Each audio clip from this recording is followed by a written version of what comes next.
For today's cook, we'll be using the 22-inch Weber kettle, using the snake method and Kingsford original charcoal briquettes. We're going to be using a 2x2 snake, which means 2 rows 2 high for a total of 4 rows. Depending on who you listen to online or in social media groups, there's debate over whether stacking your coals regularly is a benefit or a big waste of time. And I have found that you'll get a more consistent, predictable burn if you lay them out more consistently, which I guess makes sense. We're gonna go just a little bit past halfway. That would be halfway. We're about 1 briquette past that. So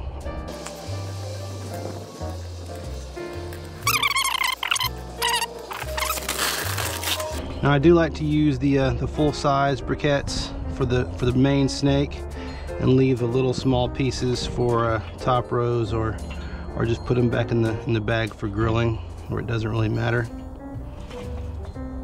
Okay, that's our first 2 rows.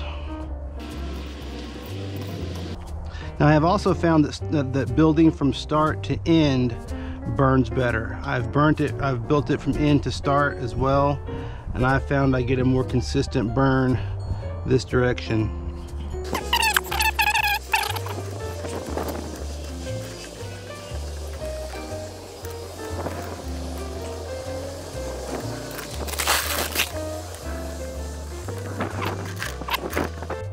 Okay, so now we're going to take about 6 or 8, 1, 2, 3, 4, 5, 6, 7, 8, maybe 10 briquettes to use to start our snake. We'll return the rest of these guys to the bag. And since we're doing pork today, I'm going to be using cherry chips. Cherry is my go-to for pork. Some people prefer chunks for this, but I find that chips keep me from having big temperature spikes. So I've found that for me, chips just make more sense, given that the snake you're trying to do a set and forget, so I don't want to have moments of temperature spike. So we'll get a little bit of wood sprinkled all along our snake. We don't soak them, we don't do anything like that. All soaking does is delay the combustion point. It doesn't add anything to the cook. So that's about right. Now I reach for my all-time favorite fire starting method, the trusted tumbleweed. I found that nothing is more reliable or effective for starting a fire. They light in about 3 seconds. Slap your chimney on them and pile all of our coals off to one side and give that about, I don't know, 15 minutes or so to heat up.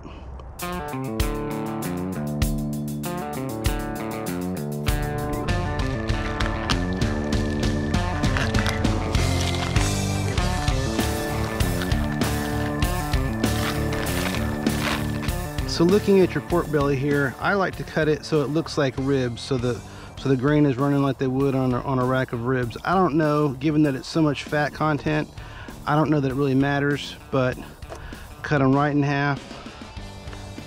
So it appears that I've got two racks of St. Louis style ribs. I've got 2 sticks today.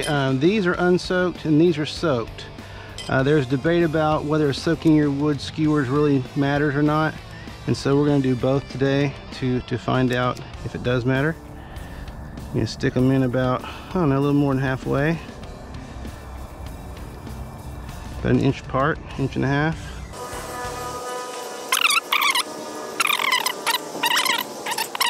And now the soaked skewers, you see they've drunk up, they've consumed about half their length in water.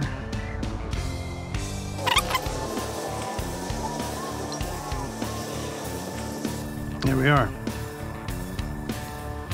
Now I use avocado oil. I think it adds a nice moisture to the surface of the meat.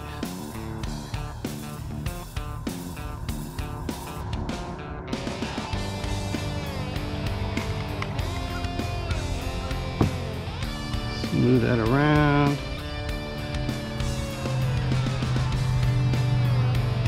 Flip them over.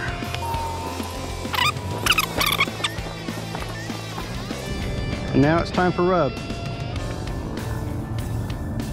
Not too much, not too little. Nice, even coating. Pat it in. Not too much, not too little.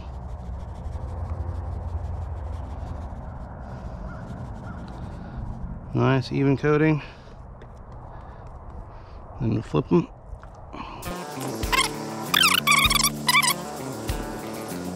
We are going to do the front edge though.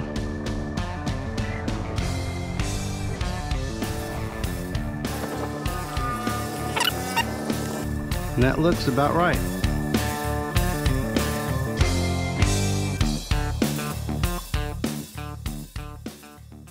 Our coals are super white hot and ready to go. Pour them right here at the start of the snake. Some on, some near. Let it do it nicely right there. Put this someplace safe. Now your briquettes don't always go where you want them, so it's good to have a high temperature glove around. One there. Put this guy up here. Alright, that ought to do pretty well. Give that about 15 minutes to get started and we'll be ready.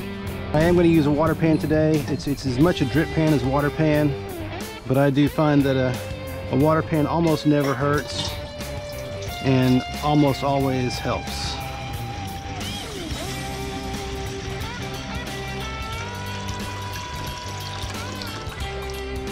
I'm going to go ahead now and assemble my stand. Little device I invented called the rib tide. Allows you to get more ribs onto a Weber kettle. Just 5 pieces that all dry fit and lock together and allow you to put multiple ribs on a Weber kettle without piling them together. It's built for 3 racks, but today we'll just be using 2. Got one there, got one in the back as well. But today we're just going to use the front 2. I'm going to go ahead and get our temperature probe set up. We're going to set our cook chamber target at 300 max. And then we're not going to worry about the minimum because we're going to surpass it anyway. Then we're going to set our meat target at, let's say 199. We'll start looking at them at about 197. And then we'll the target may be as high as 203, 205, but we'll start looking at 197 just to give us some comfort. So we're going to put the ambient probe in first. All right, the cooker is just a little over 170, so we're going to go ahead and put the meat on. We're going to put them on fat side up on the grates. I say fat side up because on a Weber kettle doing the snake method, the heat comes up and over, so you want the fat on top to serve as a heat shield. Now these are the soaked sticks, so we'll know to look at them which ones are which. All right, there we go. Now talking about fat side, you'll hear a lot of people say, oh, fat side up, oh, fat side down, like there's a universal right or wrong way to do it. The general rule about external fat on meat is fat goes toward the heat source. So like I say, on a Weber kettle, the heat's gonna come up and over, so I'm putting fat side up. That will change depending on what you're cooking on. All right, so let's get them closed up and cooking. I'm gonna put the output damper 180 degrees across the cooker from the fire, so it draws the smoke across the meat. We'll check back in a couple of hours. Okay, it's just after 3:40. We're at about 2 hours on the cooker. We're sitting at 280. We're gonna lift the lid and have a look. Everything is looking nice. Fat's rendering nicely. Now, the one thing I wanted to look at is at 2 hours, was there a big difference in the sticks? And on the back here we have the soaked sticks. On the front we have the dry ones. And to be honest with you, the soaked ones look more burned than the unsoaked ones. So I think the stick soaking idea is kind of debunked, at least as far as today's cook's concerned. So anyway, I don't always, in fact I rarely probe rib style pork, but for today's purpose, we are going to do that. I'm going to stick the probe in the back one, right about there. I'm gonna guess we're gonna be about 130, 155. Well, I was kind of close. Okay, so let's close it up and give it a little bit longer.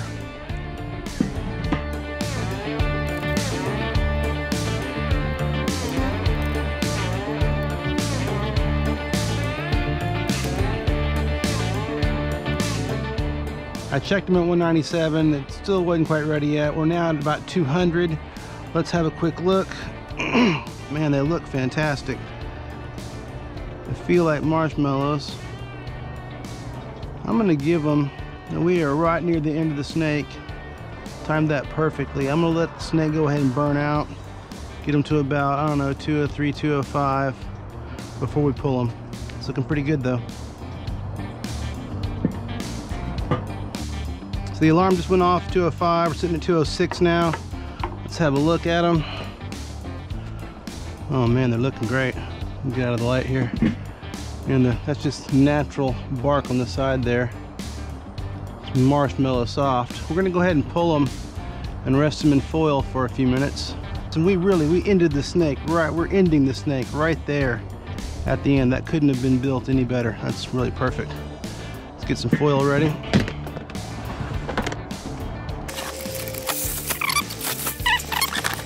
All right.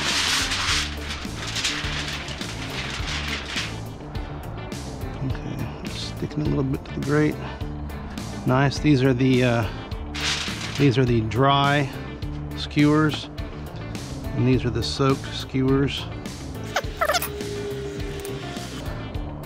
There we go. Oh, look at that juice just coming out of there. That's pretty. Okay, we're gonna give these guys about 15 or 20 minutes wrapped in foil.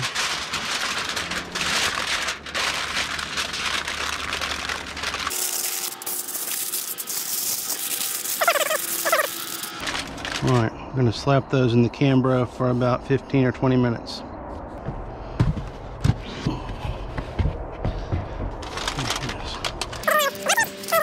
I'll see you guys in a few minutes. Laters. Now we're going to set our broiler for 550 and get that ready to caramelize the sauce. All right, it's been just a little bit over 20 minutes now. Let's take them out and have a look. We're going to start with the sticks that were soaked. They still look fantastic. Get this out of the way. We'll do it again in a minute. That just looks really, really, really nice.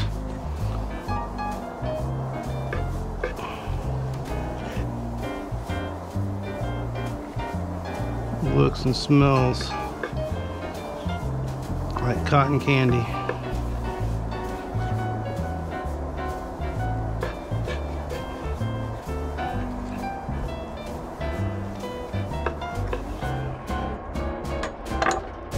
Oh wow, that's really lovely. That's beautiful. All right, let's get these guys moved over here. God, that's just gorgeous. That's beautiful. Oop, okay. You like them fall off the bone? Fell off the bone. All right, well, let's reinsert this fella. We're making popsicles, not ribs. There we go. Problem solved. All right, next, the unsoaked skewers. These seem to have held in better.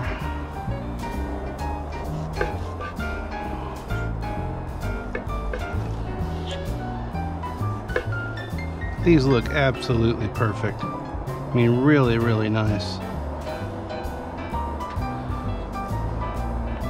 All right, let's get those in the house.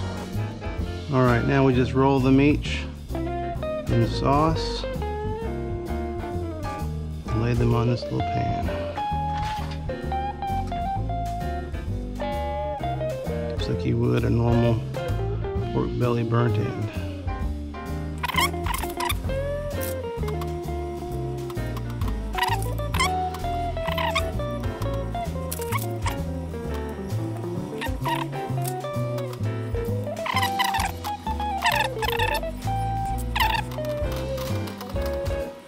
I think I just eat this one by itself. Okay, now we'll grab our little bit more rub. Just a little dusting.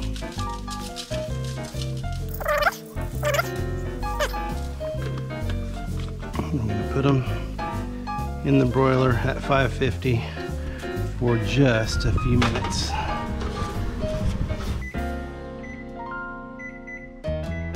Give them 2 minutes and come back and give them a look.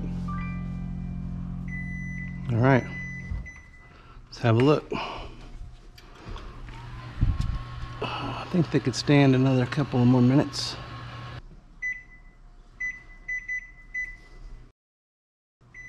All right, that's gonna do it for sure.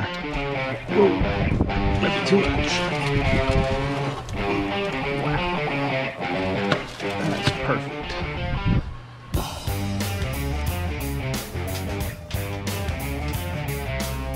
There you have it, pork belly burnt end popsicles.